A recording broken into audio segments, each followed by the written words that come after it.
Eventually, the mother and father came downstairs and realized that it was their own house. He told his parents everything that had happened.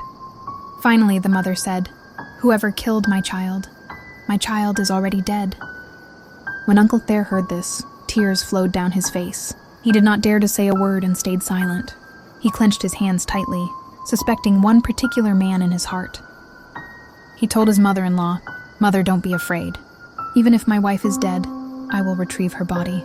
I will not let my wife's body continue to suffer." After saying that, Uncle Ther left.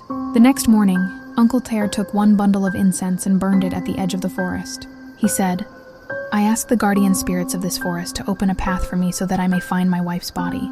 Please release her body and return it to her family, so her relatives can take her back to perform funeral rites." Uncle Ther intended to enter the forest alone, but because the neighbors felt very sorry for him, they all went together with him. Just as he had prayed, they truly were allowed to find the body. However, the person who found the body was not her husband. It was one of the neighbors who went along. After walking in the forest for half a day, Uncle Ther searched everywhere but could not find anything. He sat down for a moment, and then he suddenly heard someone shout, "We found the body, Uncle Ther!" When Uncle Ther heard this, he rushed over. The body was indeed his wife's. She was truly dead, and her body was already swollen and decomposing. It was clear that she had died after being raped, and there were bruises and dark marks around her neck.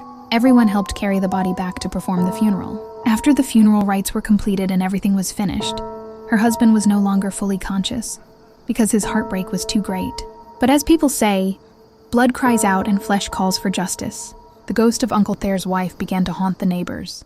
The neighbors said, "The ghost of Uncle Ther's wife is haunting people badly." One person said, "I didn't have anything to do with my sister-in-law's body at all, so why is she haunting me? I don't know whether she came to haunt me or whether she wants me to help her. My wife went to cook rice at the stove and then saw the ghost of Uncle Ther's wife appear.